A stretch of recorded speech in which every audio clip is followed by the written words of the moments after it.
Let me know if this sounds familiar. You open up Steam, fully intent on finally booting up that game that's been sitting in your Play Next for 6 months.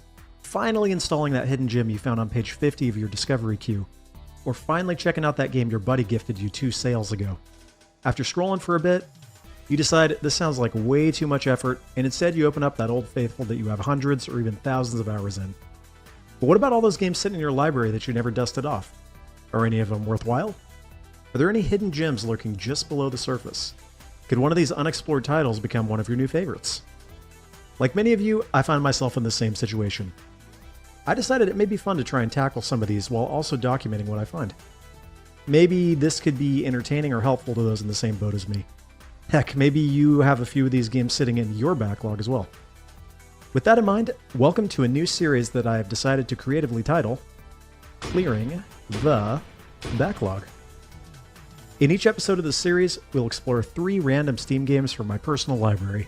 They may be old, they may be new, they may be obscure games that you likely haven't heard of, they may be popular games that I never got around to playing. They'll include games of all genres, with the only criteria being that I haven't spent a significant amount of, or any, time with them. We'll spend around 10 minutes on each game, which should be enough time to give a good overview of each, and give you enough info to decide if any of these may be worth checking out for you. So without any further ado, let's jump into Clearing the Backlog with 3 random Steam games.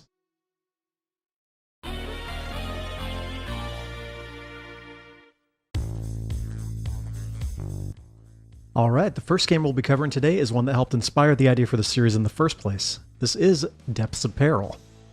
Depths of Peril was released by Soldak Entertainment in September of 2007 and is described as a single-player action RPG with strong strategy elements.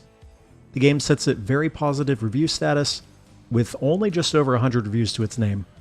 It'll set you back $10 American, but regularly hits $2.50 on Steam sales. I actually covered this game a long time ago at the beginning of my YouTube channel, and I've always wanted to revisit it. So where to start? Depths of Peril is a game that actually has a lot of interesting elements. Upon first glance, it may appear to be somewhat of a Diablo clone. It's got your character classes, upgradable skills, random loot, quests, etc. However, the actual game plays out quite a bit differently. Presentation-wise, there's nothing too impressive here, and the game certainly looks old. In 2008, this probably would have been a negative, but now I kind of find it endearing. Regardless, gameplay is where Depths of Peril really shines. So at the start, you create a character by choosing from a few basic character classes. This character is persistent throughout the various games or campaigns. From there, you can create a world populated by various other factions.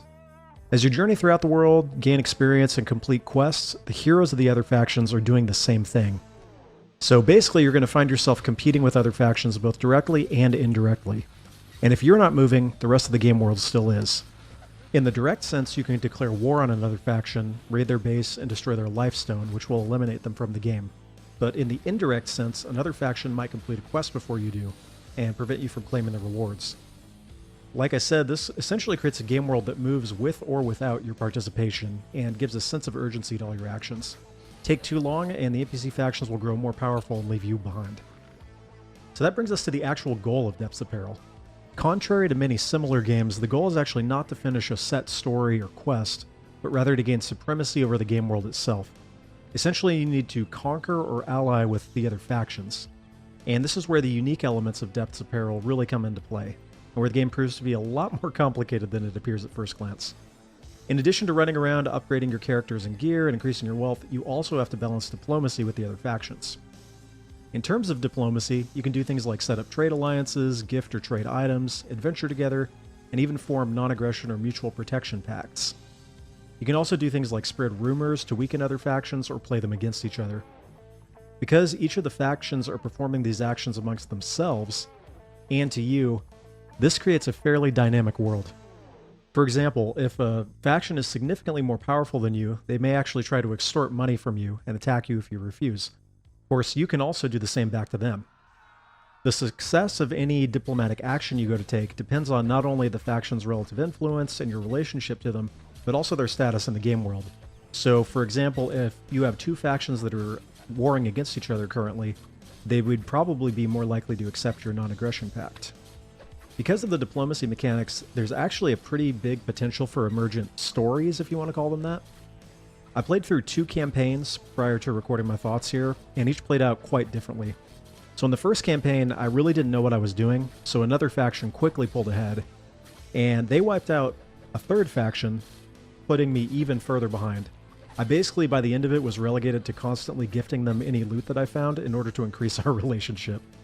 Ultimately, I increased our rapport just enough to secure a mutual protection pact, at which point we wiped out the remaining faction together. The game actually ended with victory for both our factions, gave me the option to try and go in and wipe them out to be the sole victor, but I knew I wasn't strong enough for that. So ultimately, yes, I won, but I knew I was just a puppet faction that could have been easily wiped out at any time. In the second game, I re-rolled the world, but I started my character at their current level and put all the other factions back to level 1. So this time I started out as the powerful one, and the other factions were actually giving me gifts in order to ensure their continued existence.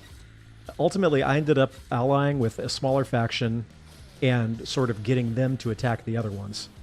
The game actually ended with all the other factions weakening each other enough that they wiped each other out, and I was the only one left standing.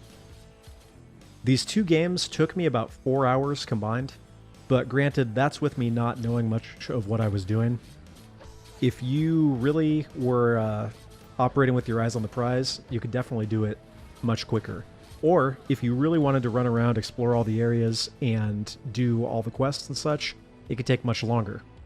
Good news is you can quit in the middle of any of these quests and come back to them later. I'd say that I feel like I could put many more hours into this game before I've actually seen all that it has to offer. In fact, I didn't even get far enough to discover how far out the world goes. Some of the areas were actually way above my level, even in the second game. And if you look at the settings when you create a world, the level goes up pretty high. So this is a game that's designed to keep you playing for a long time. So what's the final verdict on Depths of Peril? Honestly, I would say highly recommended, especially on sale.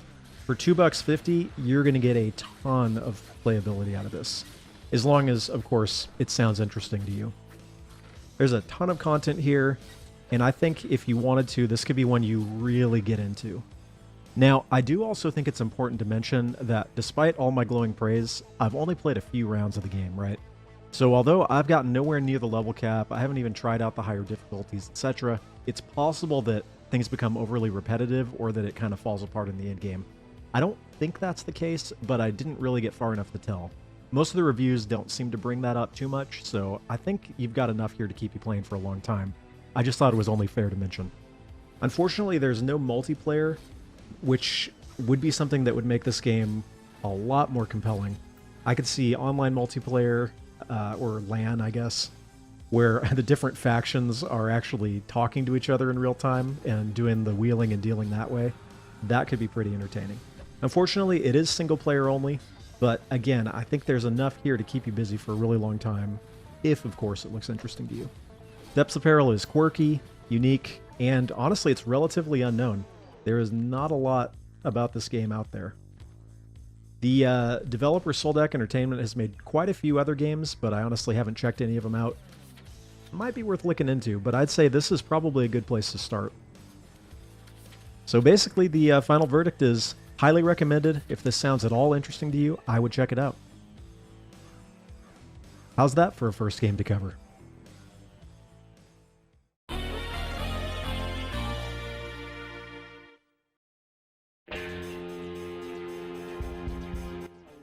Alright, let's switch the tone up a bit with the next game on our list. This is Containment, the Zombie Puzzler. This game was released in 2012 by Bootsnake Games. As far as I could tell from some limited research, this appears to be the only game they've released, with the only other title to their name being an unsuccessful Kickstarter game called Dead Rock Divide.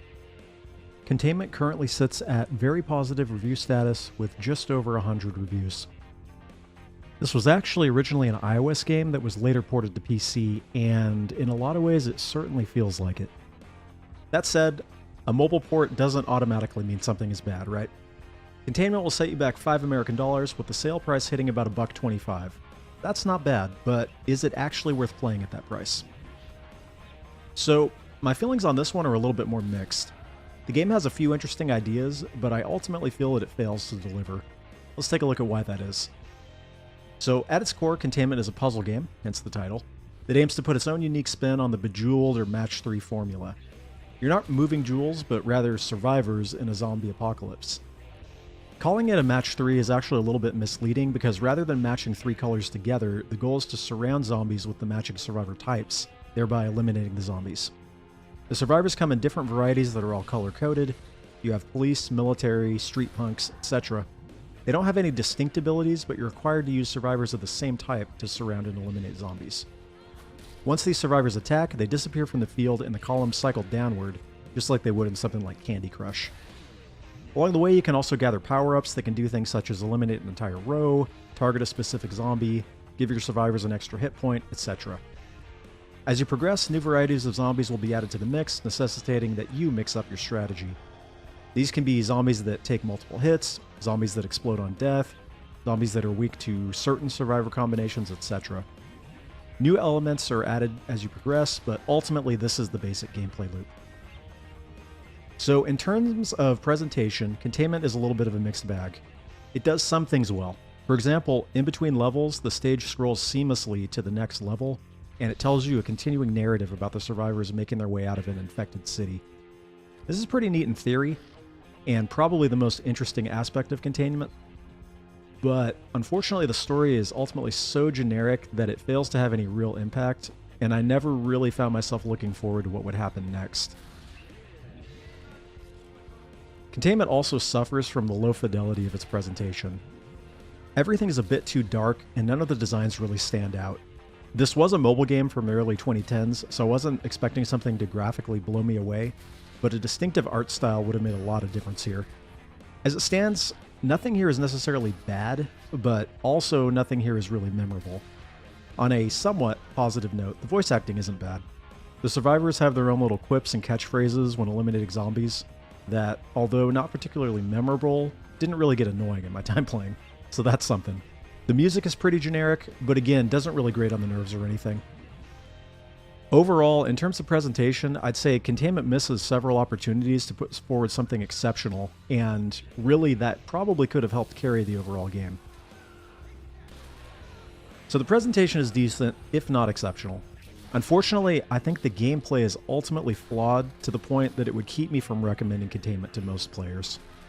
The idea of the basic gameplay loop, that is, surrounding zombies with survivors of the same category, is solid enough in theory. However, the fact that the zombies are able to kill and convert your survivors into additional zombies, while the neat idea in theory, really harms the game overall. The problem is that everything happens in real time rather than a turn-based system. This means that you really don't have enough time to plan combos or set up chains the way you would in a lot of similar titles. So, combos and chains can happen, but personally I never really found that I could pull them off intentionally. Now, puzzle games are not really my favorite genre, so maybe a genre veteran could do better. But in my experience, just clicking survivors around as quickly as possible was the most effective method. The game's not particularly difficult anyway, and I only died a handful of times in my playthrough. On a positive note, the game does have boss fights, which are kinda interesting. The bosses have to be surrounded or hit with power-ups multiple times in order to be defeated, and often move between screens. I'll also give points for having a giant T-Rex skeleton as a boss, even if that makes no sense whatsoever. Containment also has another major weakness, which is the amount of content. You can easily beat the game in under 2 hours, which is a far cry from many comparable games in the genre. And the story that progresses throughout the game, although one of the positive elements, ultimately only covers the survivors exiting the starting city with no real resolution. It feels like you're playing a prologue rather than a full game. Now, maybe if the game had been more successful, additional chapters would have been added over time. However, this is kind of complicated because ironically, this short length and feeling of incompleteness might actually end up being a bit of a blessing. The game, to me at least, got so samey and boring by the end that I was really just ready for it to be over. Once I beat the game, I was like, oh, okay. Well, that was that. There's not really any replay value outside of trying to get all the achievements, which I will just say is not something I felt compelled to do. And although I guess I didn't regret the time spent on the game, it's certainly not something that I'm going to be thinking about or planning to go back to. So where does that leave us? Overall, I probably would not recommend Containment the Zombie Puzzler. It's a bit disappointing because I think with a little extra polish, the game could have been a hidden gem. That said, if you were to pick it up on sale, it'd likely be less than the price of a soda, depending on where you live, I guess. So check it out if it looks interesting to you. As for me, like I said, I seriously doubt I'll be booting this one up again anytime soon.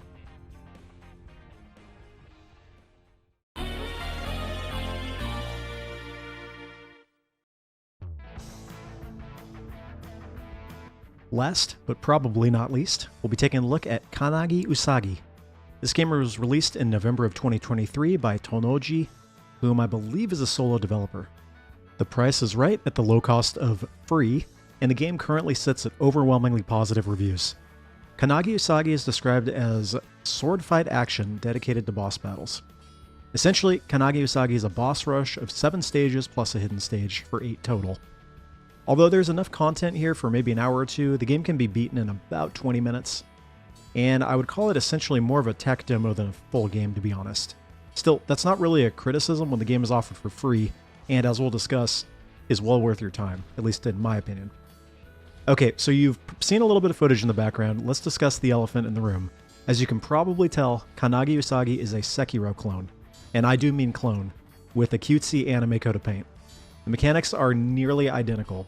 You have your time-based block or parry, your dodge, jumping over unblockables, your healing gourd, and even your Mikiri counter. Bosses can be defeated by eliminating their health bars or breaking their posture. The controls are also pretty much exactly the same. Mechanically, I would say Kannagi Usagi is Sekiro.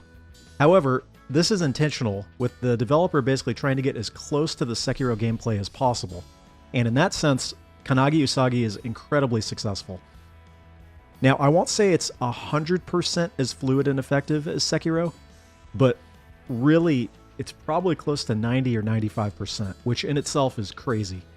The only minor nitpicks that I would have would be the movements are not quite as fluid, and sometimes you tend to get kind of tied to the walls while parrying, as maybe you'll see in some of the footage, whereas in Sekiro you'd be moving around the arena more.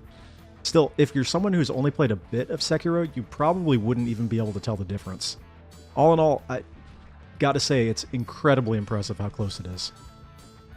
So, if Kannagi Usagi is essentially a short, free version of Sekiro condensed into a boss rush, what does it offer of its own merits that makes it worth checking out? Why wouldn't you just play Sekiro? Well, again, I will mention the fact that this game is free and also self-contained. You'll play it for maybe half an hour, or a bit more if you want to do a no-hit or like all S-rank playthrough. Spoiler alert, one will be coming soon on my channel. And then you'll be done with it. The other aspect, of course, is the anime aesthetic and the boss design. Everything's got that cutesy anime style, which you'll either like or hate. And the bosses, while they're pretty good, are somewhat of a mixed bag. I want to be clear, none of them are bad. It's just that some of them are clearly way more interesting than others. In particular, the first few bosses, I say first few, assuming you're going left to right from the hub world, since technically you can go in any order. But the first few are a little bit generic. You have like the tutorial foot soldier, the Shikigami of Rabbit, the nameless warrior who plays out pretty standard, and the somewhat generic cat general who also plays out kind of standard. It's just parry, parry, hit, that kind of thing. However, you get some more interesting and challenging bosses like the Niten Usagi, or rabbit using 2 swords,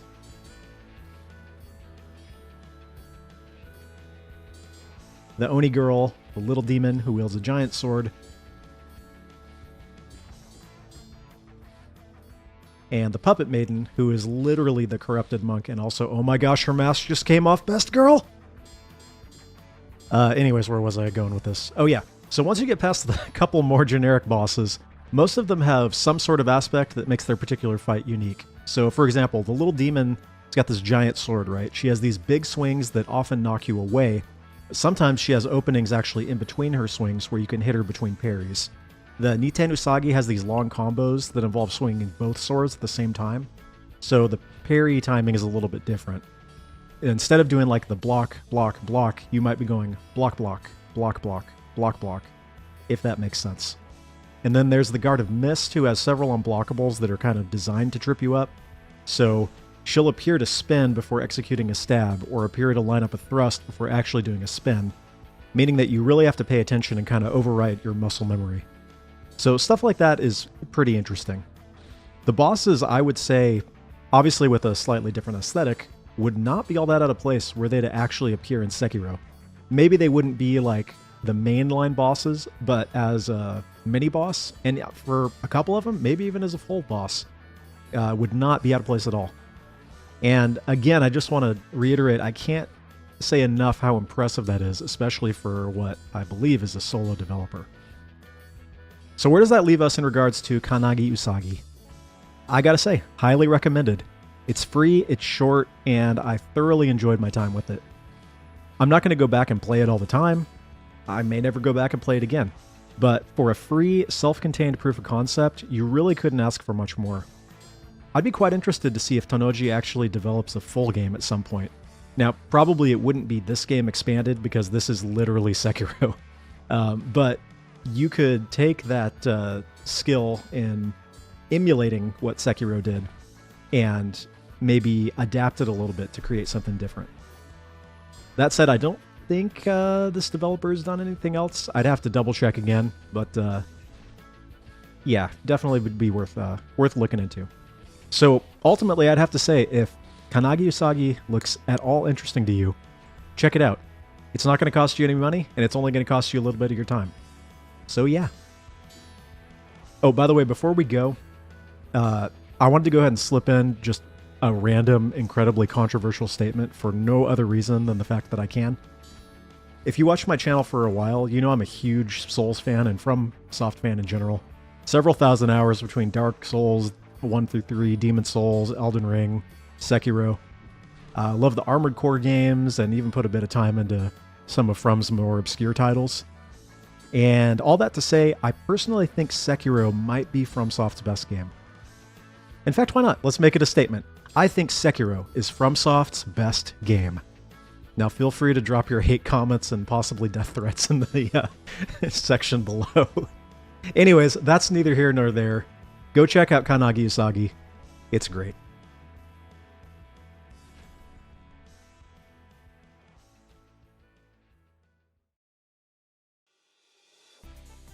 Alright, well that concludes episode 1 of Clearing the Backlog. Gotta say, I quite enjoyed this one as a bit of change of pace from my previous content. I have a ton of games currently in my library that I'd like to check out, giving us plenty of material for additional episodes. I plan to start doing this series semi-regularly in addition to my other content, that being Let's Plays, Quick Looks, Long Plays, Montages, that sort of thing. And the idea is going to stay pretty similar. Cover 3 games in each episode, picking different genres and themes along the way. Hopefully I'll find some hidden gems. And honestly, I feel like we kind of already did that, which is pretty cool. Please let me know if you've enjoyed this format and if you'd like to see more, as this was a bit more work to edit than a lot of my other content. Anyways, that's about all she wrote. Hopefully you enjoyed this one, you'll stick around for more, and hey, maybe I've even inspired you to finally dig into your own backlog. Maybe. Until next time, this has been Shinsen88. Take care, and God bless.